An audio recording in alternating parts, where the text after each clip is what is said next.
Welcome to part 6 of the Work Truck Revival project. If you haven't seen any of the other parts yet, go ahead and check those out. I have the entire playlist down in the description there so that you can get up to speed. In this installment, we're going to start on the teardown.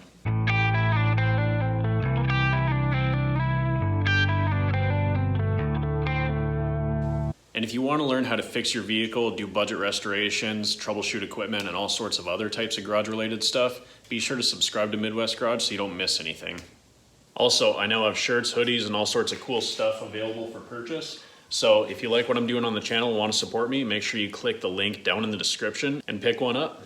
So as I mentioned in the last part of this project, here's a quick breakdown of how much I've spent so far on the Work Truck Revival project. This is a budget restoration, so we're trying to keep this as cheap as possible. Now, before you get too excited or anything and start tearing everything apart, you really want to get a lot of pictures. Even if you know how the truck goes back together, you want to get a lot of pictures of the body lines, of where some bolts are, of how everything's oriented, because you would hate to weld in your patch panel, find out that it's at an angle or something's weird, or your body lines won't match up properly. Going back and reviewing your pictures before you took everything apart is just going to make this whole job so much easier. So that's one quick tip for you guys. And now the first thing I'm going to work on is getting rid of some of this rust, welding in patch panels, stuff like that. And I'm going to start from the front of the truck and work my way back. And I'm going to try to do this one fender at a time. So I'm going to try to pull off the driver's side fender first. And as I'm going along, if I find that it's easier to just pull the whole front clip, then we'll just kind of take it as we go.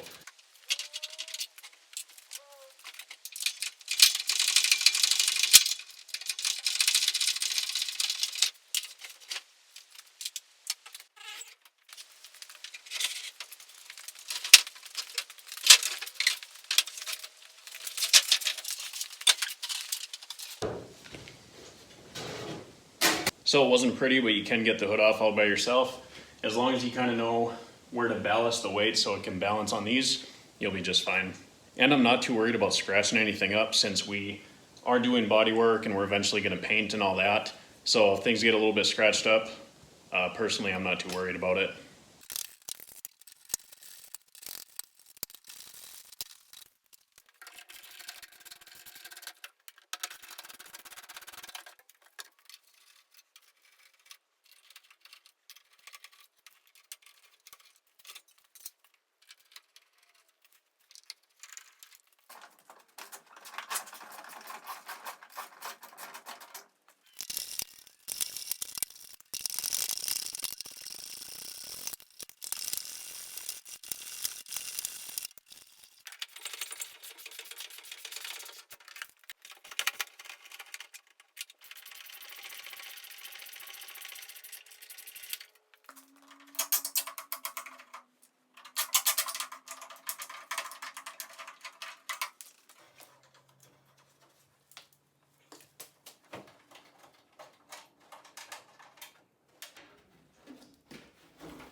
So now that we have the fender off, you can see that the damage is a lot more than just cosmetic.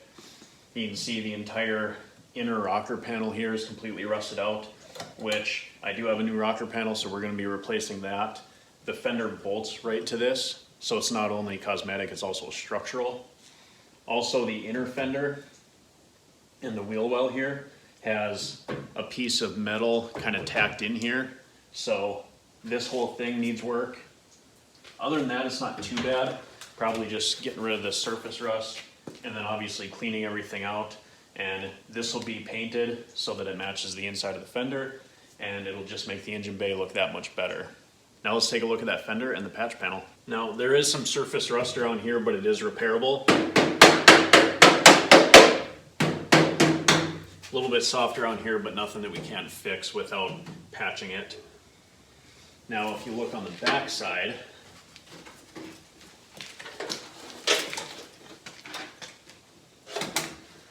the backside is all solid for the most part. There's some damage and rust around here, but once again, it's nothing that we can't fix. It all comes down to this corner here. Now, obviously, we're going to be fixing this. It's nothing but rust and rot. And what we're going to be doing is cutting out this patch panel, essentially replace that rust. Now there's a couple reasons why I'm going with patch panels instead of just buying a whole new fender. One is because, as you saw, most of the fender is still good. It's just really that one part that's bad. And so the main reason for going this route is because it's cheaper. Keep in mind, this is a budget restoration. It's by no means going to be a showroom truck or anything like that. The second reason is because it's good practice for me and it's challenging. You're never going to get better at welding and better at bodywork if you don't practice. So if you just go and slap a brand new fender on there, you're not really learning much, you're not really gaining much from it. And let's say I butcher this really bad, it's already rusty and messed up, so I can't make it any worse than it was. So for anybody that's thinking that they can't do anything like this, just keep that in mind, is you're never gonna make it worse than it was, and you can always cut it out and start over. The second thing you might be wondering is, why didn't I leave the fender on the truck to complete this? And that's something that I really mulled over. I thought about replacing it on the truck, that way I can get everything lined up perfectly, pin it where I need it, and then weld it.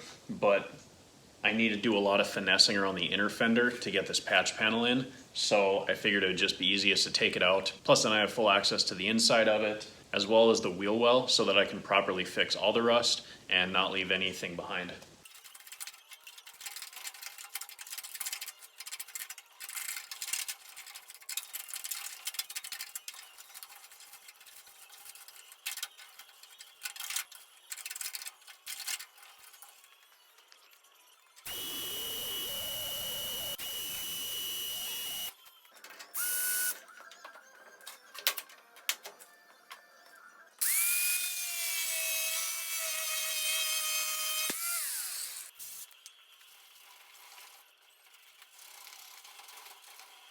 Okay, so we have our fender cleaned out for the most part. You know, most of this stuff is out of there.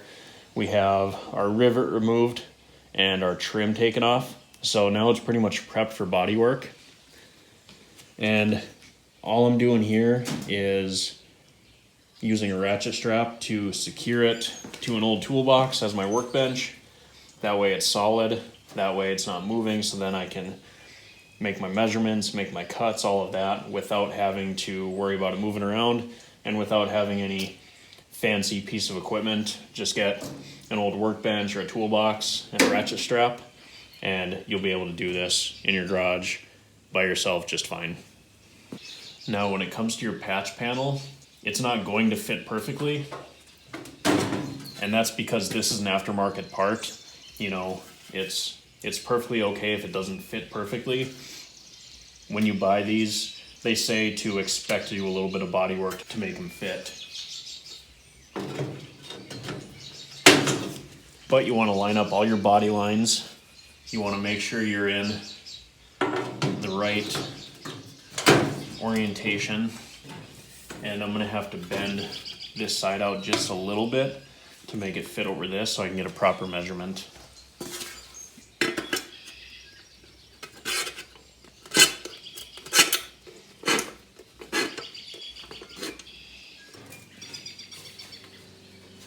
And once you have this in the right place to where all of your body lines match up with the old piece, you can take your Sharpie and just get a rough measurement of where this panel is going to be.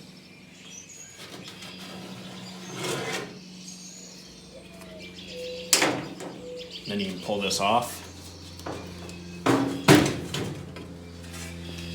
And I would have liked to have my patch right on this paint line so that any imperfections in my bodywork and my Bondo and my welding will be covered by the contrast and the paint color, but that's okay. It's getting a little bit close to the rust here, a little bit closer than I would have liked, but like I've said before, this isn't going to be a showroom truck, and we'll be able to take care of this just fine. I'll show you how to do that a little bit later. It's nothing we can't take care of. The big thing we're worried about is getting rid of this and getting solid sheet metal in place of that, and making sure that none of this rust can spread after our fix is repaired. I've also taken measurements of my paint line, so that way I know that once all of this is grinded down and welded in, I know where to have my paint line, so that way it's not goofy compared to the rest of the truck.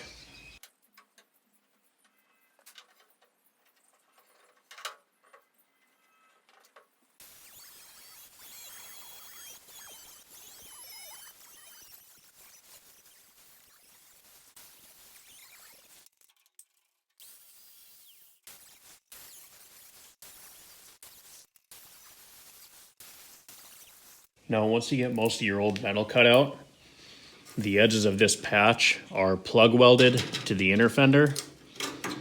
So you can go around the backside and grind off all these plug welds along here and on the backside, and then we can just pry this right off the inner fender.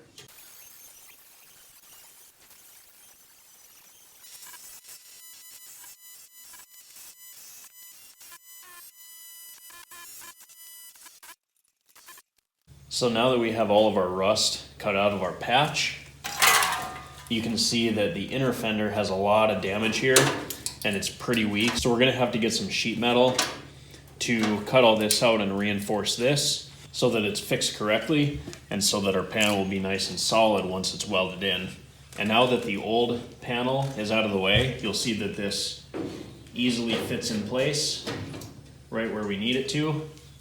We're gonna have a nice body line. It's gonna be lap welded along here and then plug welded around the other three sides. All right, guys, on the next installment, we're gonna be repairing this inner fender to make sure it's as sturdy as it was when it came from the factory, getting our new patch panel welded in, get it filled and primed.